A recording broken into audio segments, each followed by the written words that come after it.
Celso de Mello, em seu despacho, determinando a oitiva dos generais Augusto Heleno, Braga Neto e Luiz Eduardo Ramos, o ministro deu a seguinte ordem, abre aspas, cumpre advertir que, se as testemunhas que dispõem da prerrogativa fundada no artigo 221 do CPP deixarem de comparecer sem justa causa, na data por elas previamente ajustada com a autoridade policial federal, perderão tal prerrogativa e, redesignada nova data para seu comparecimento em até 5 dias úteis, estarão sujeitas, como qualquer cidadão, não importando o grau hierárquico que ostentam no âmbito da República, à condução coercitiva ou debaixo de vara, como a ela se referia o artigo 95 do Código do Processo Criminal do Império de 1832.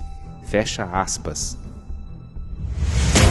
Foi uma tentativa infeliz de demonstração de poder, totalmente injustificável e inaceitável, a produção por parte do ministro Celso de Mello de um documento jurídico ameaçando de serem conduzidos debaixo de vara 3 oficiais generais do Exército Brasileiro do maior grau hierárquico da carreira, altamente conceituados no seio da sua força, que dedicaram meio século da vida jurando defender a pátria com o sacrifício da própria vida, convocados apenas como testemunhas para depor em defesa do presidente.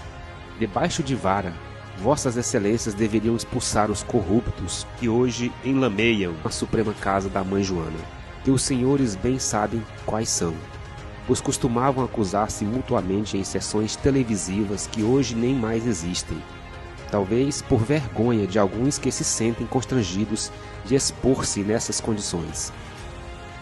A toque de corneta, deveriam sair escorraçados as centenas de ladrões que frequentam o Congresso Nacional alguns dias por ano para extorquir a nação. Como diz a nota do ministro da Defesa, as Forças Armadas cumprem a sua missão constitucional. Marinha, Exército e Força Aérea são organismos de Estado que consideram a independência e a harmonia entre os poderes imprescindíveis para a governabilidade do país.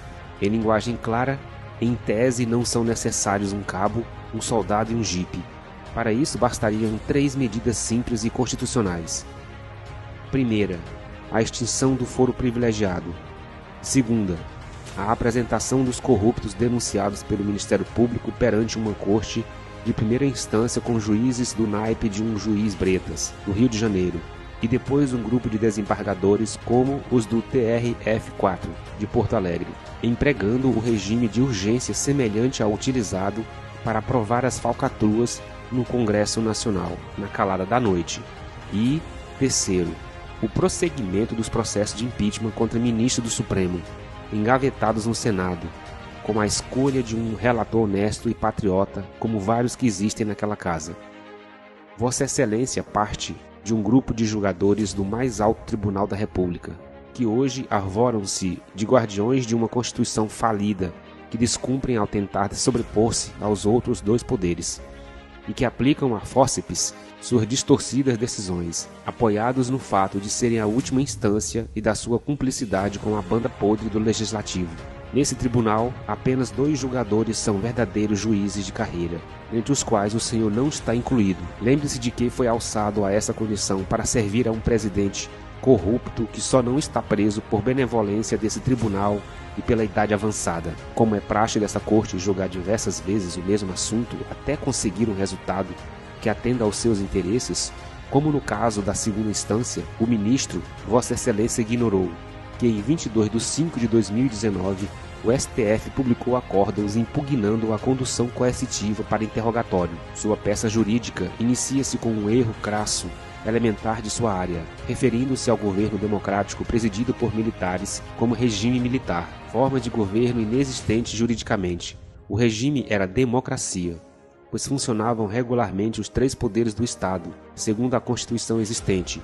Por outro lado, Vossa Excelência não deveria desconhecer, a não ser por questões ideológicas, que o sigilo naquela situação era indispensável para a preservação da segurança nacional.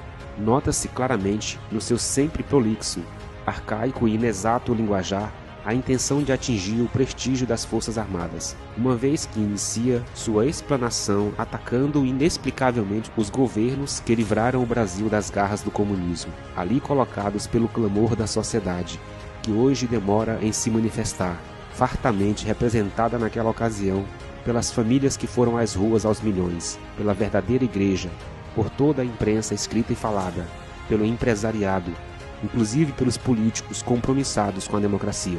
Governos que elevaram o Brasil a um patamar internacional muito mais elevado, que não retirou qualquer direito do cidadão, exceto o voto direto para presidente, pois o Congresso e as instituições continuaram funcionando normalmente. Por saberem que o estado de coisas está se encaminhando para uma situação onde as Forças Armadas poderão mais uma vez salvar o país, procuram rotular de antidemocráticas, incluindo ministros dessa corte, as manifestações populares com bandeiras nacionais, mulheres e crianças, sem qualquer incidente de violência, a não ser algumas exceções, talvez causadas pela infiltração de um daqueles militantes agraciados com sanduíches e ajudas de custo.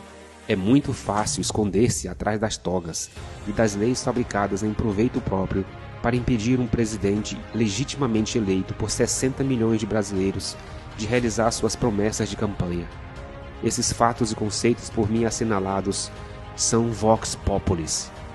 Se tem dúvida de sua veracidade, façam como o presidente Bolsonaro, saiam às ruas. Certamente não levarão uma facada de um impune solitário Adélio, mas seguramente conhecerão o verdadeiro clamor do povo. Encomendem uma pesquisa com institutos isentos ou consultem a população em um plebiscito.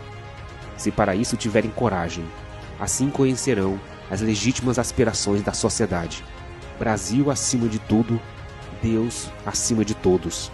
Major Brigadeiro Jaime Rodrigues Sanches.